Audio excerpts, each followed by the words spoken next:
Welcome back to the Days of Thunder, written by Wondrous Wendy, narrated by Ranger Zath. Chapter 3, Lost in My Head for Weeks. Those two almost ran me over. Trench glances over his shoulder to see Darling coming outside, joining him in the lot with a grin. Ruby says she'll let us know if anything changes. Trench meets Darling's gaze and sees the sunset reflected in his eyes. Darling isn't typically in the field, so Trench has rarely seen his friend in an environment other than the oldest house. He wears a light brown leather jacket over a red and black checkerboard flannel button-up shirt, jeans, and boots. He may have no experience as an official field agent, but he blends in well among civilians. Come on, I'm starving. Darling leads, and like a shadow, Trench follows after him into the diner next door. Inside, the restaurant buzzes with activity from travelers and waitstaff. Old music from the 80s plays on the neon jukebox near the entrance. They find an empty booth by the window and pull out the menu from the stand at the foot of the table. The dishes seem standard for a diner, nothing out of the ordinary. A blonde stops by and takes their order, winking to Darling as she leaves. When she's gone, Darling laughs sheepishly and scratches the back of his neck. I take it you and Underhill won't be submitting a form for relationship clearance? Trench observes, his eyes peering over the top of the menu. Darling's brilliant smile falters, but doesn't disappear. She's decided to leave the Bureau, if you can believe it. Hasn't submitted her notice yet. Trench blinks, but it doesn't surprise him.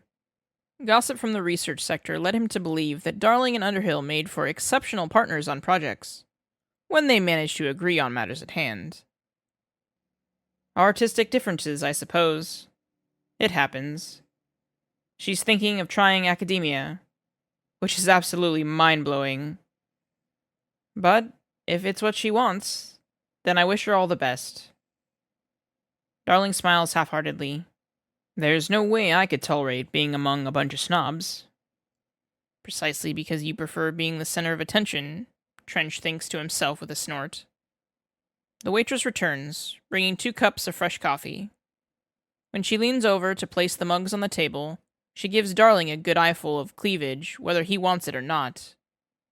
After the waitress leaves, Darling blushes and sits up a little straighter, adjusting his red-rimmed glasses. I guess you could say I'm single, officially speaking. This isn't a vacation, Trench reminds him over the rim of his mug. I'm well aware. Trench narrows his brows and takes a sip of his pure black coffee.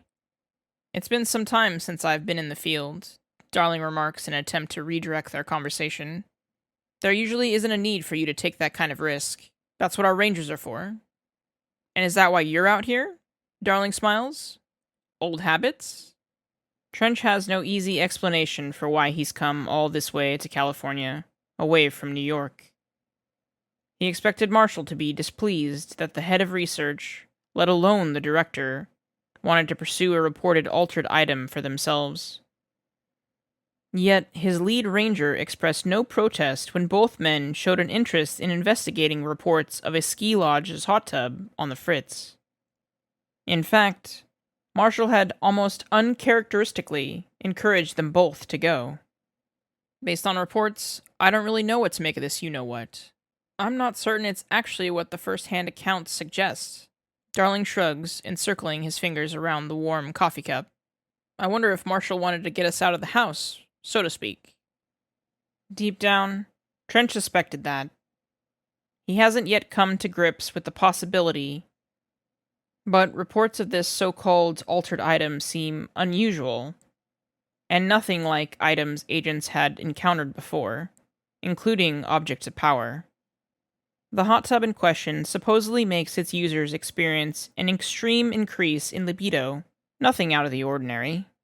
The catch was some users expressed that they had trysts with historical figures, or that they had traveled through time during romantic encounters. In hindsight, it really does sound absurd, but he has encountered items that went beyond the pale. Stranger than fiction. Fucked up beyond repair. I mean, it just sounds like some people at the lodge had a good time. If having a good time was an indicator for a you-know-what, then I encountered a lot of them in college.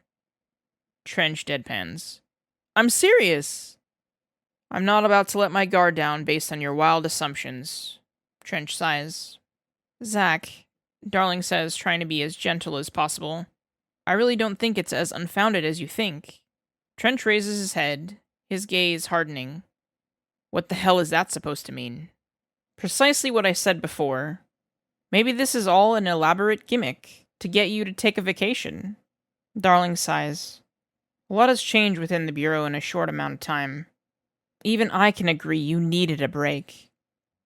Trench slumps back, defeated by the clear implication. He pinches the bridge of his nose and feels the vein in his neck twinge uncomfortably. Are you in on this? I'm not, believe it or not. It's possible there really is something. Either way, we're here to investigate. Darling cups his chin. I'm just saying, comparatively, the stakes may not be nearly as high as other cases. We'll see. The waitress returns with their meals, putting a convenient but temporary pin in their conversation. Come on, Darling says while wiping his mouth. Reasons for being here aside, you have to admit you did miss this. The open road, stopping at diners and old motels, having a good burger. Working in an office just doesn't compare. I didn't want the role of director. That's not exactly a shocking revelation. Trench frowns, suddenly feeling past his prime. The service weapon feels heavy in its holster, tucked inside his coat. Field investigating is a young person's job. Not for someone my age. And my mental health. Then why are you here? I could ask you the same. I'm here because you're here, first and foremost. Before Trench can protest, Darling continues explaining himself. On the one hand, I wanted to look out for you. On the other hand, I've felt for some time I needed some tangible perspective on altered items outside of the laboratory. When Helen mentioned that you had shown interest in the case, I offered to go with you. And she didn't try to stop me. I didn't approach her because I wanted to come out here to try to relive my glory days, Trench murmurs, picking at his dinner. I did need space.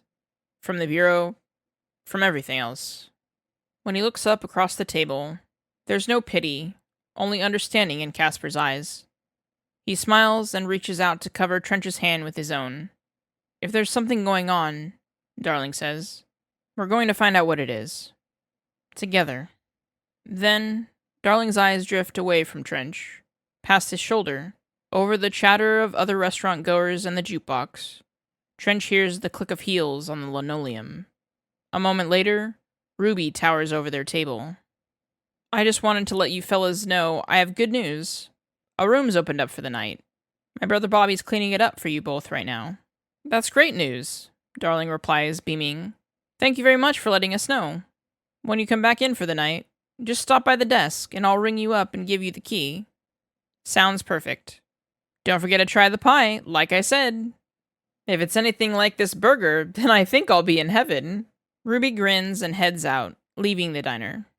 First rule of directing? People prefer those that are approachable, funny, non-threatening. Is that so? And how's that working out in research with the junior staff? Darling laughs sheepishly, and from how awkward he sounds, Trench regrets bringing it up. Some people are put off by the charisma, sure. Most coming straight out of college think I'm gonna be like their professors. All introvert and no play. But you, most of all, should know I'm nothing like that. The waitress returns, taking their empty dishes and Darling's dessert order. She almost forgets Trench is there. Luckily, he didn't want pie anyways. I'm very familiar, Darling, Trench says once the woman is out of earshot. That you're not an introvert. The 4-hour drive was long, filled with bouts of bad singing and non-stop conversation, often one-sided. Well, we can't all be dark and broody like you, Zach. Darling winks, folding his hands against the table. You know, I take my job very seriously. I understand our necessary work is dangerous, but that's the way all scientific endeavors have been. From studying gravity to the splitting of an atom, everything has risks. To live your life in constant fear of the unknown, well, that doesn't work. especially with you-know-whats. The altered items often become volatile based on emotions. Like a catalyst, a negative thought can cause a chain reaction that turns an inert physical object into a weapon of mass destruction. I know it's only been 7 years, nothing compared to Ash's tenure, but I think having a positive outlook goes a long way in fostering a welcoming environment for people and otherwise. Uh-huh. Trench has seen the videos from the research department. They often feature an excited and eager Dr. Darling and his junior researchers looking shell-shocked for having to be in front of a camera. He would never admit to Darling aloud, but he actually liked those informative videos. Trench couldn't always understand the forces shaping the events and subsequent items they housed, but Darling did. There was a reason Trench expanded his budget shortly after becoming director. So I think you should try it sometime. Trench blinks away the fog in his head.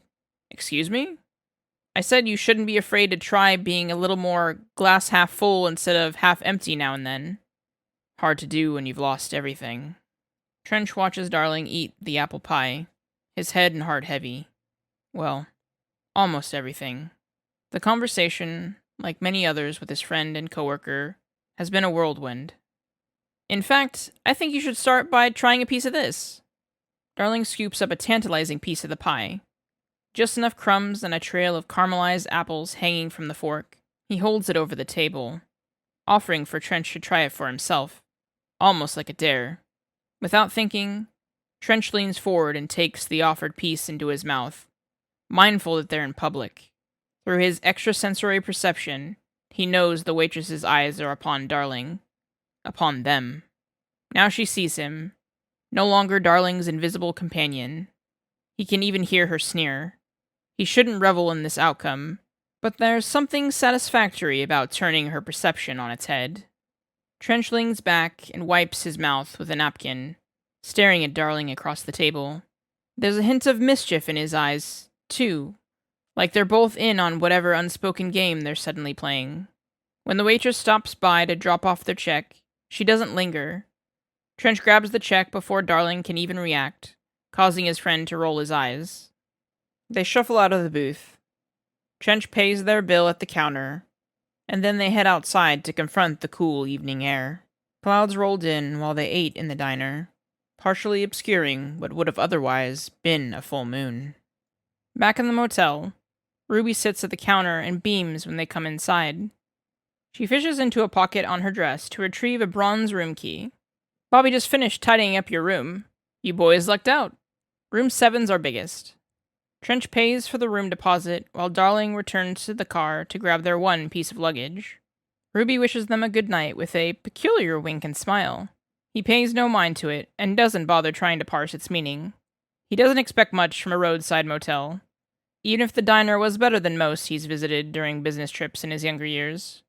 A hot shower and a place to sleep that isn't the car is all he needs. Room 7 unlocks with no issue, and with Trench leading, he's the first to discover that there's only one bed.